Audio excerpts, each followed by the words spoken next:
Hello and welcome to another sci-fi creepypasta with me, Zero Option. If you like what I do, please hit that sub and like button and leave a comment down below. And with all of that out of the way, let's read If Glass Could Scream by Jameson Curnick. Purgatory on Earth read the flyer as it flapped unevenly in the wind, poorly stapled against the wooden post of a power line. It was an interesting title, not exactly the alluring intro phrase most religious recruitment ads used. For what I knew of Purgatory, it wasn't exactly a place people were itching to get to in a hurry. Still, I was curious enough to see exactly what sort of sales pitch this group had prepared, and had nothing better to do than wait for the bus to take me back home from work. Are you tired of suffering? Are you tired of feeling guilty? Are you sick of having to confess your sins each and every time you stray from the path? What if you could say goodbye to all of that? What if you could purge all your sins and all of those negative feelings for good? We don't mean when you get to heaven. We mean now, today. Cleanse your soul forever by hearing His voice. The choir of heaven will deliver you to the peace on earth. Join us. Salvation is waiting. Something was weird about the entire message. On one hand, it seemed like a normal New Age church, drawing followers away from more traditional confession-based religions. On the other hand, it was quite the lofty promise that their church could make a person never suffer or feel guilt ever again.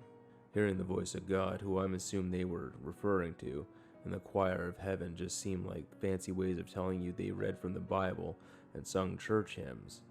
In their defense, it couldn't be easy trying to lure people to a startup church.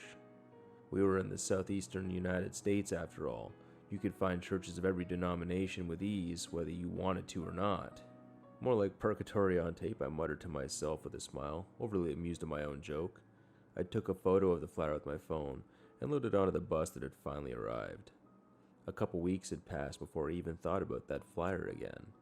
It had only been a passing curiosity while I waited for the bus. I wasn't particularly looking for any religion in my life, let alone salvation.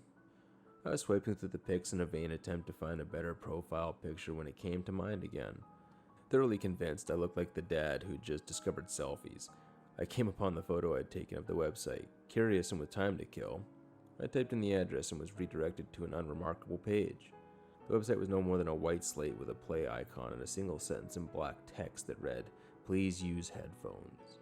I searched through my cluttered desk for a set of earbuds, wondering why I was going through all of this trouble when it was probably no more than a low-budget sermon.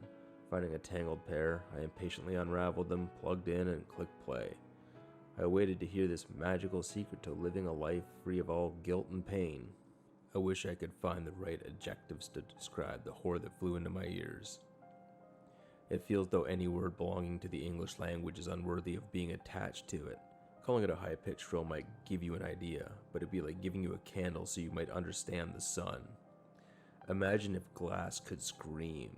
That is the only way I can put it.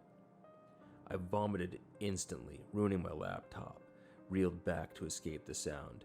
My chair fell back and the earbuds yanked free of me. I came down hard on the ground, my head smashing into the thin carpet. I felt nothing. The sound did not stop. I flailed about trying to get to my feet.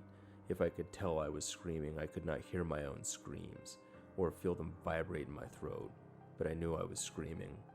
I stumbled to my desk, grabbing my puke-covered laptop and ripping out the battery. The sound did not stop. I vomited again. I could not taste it. My confusion was dwarfed by the sound. It burned its way through my mind. My thoughts could not complete with its scream. My legs buckled and I collapsed onto the desk. My entire body trembled. I did not want to move anymore, as if laying motionless would bring me some comfort. There was none. No sleep ever came, but the darkness did. I was blind before sunset.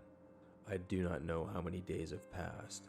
I knew only the sound, and it was the reason I lay unmoving in a puddle of my own filth. I wanted the end to come, but the noise drowned out even my desire for death. And then there was no sound. There was only a voice. I could not understand what it said, but its words were fire and light, and they enveloped me in a brilliant flash. I felt myself burn away, my last thoughts a mix of peace and ash. That was 3 days ago. I'm writing this now from a print shop nearest to my apartment. My laptop is unrecoverable.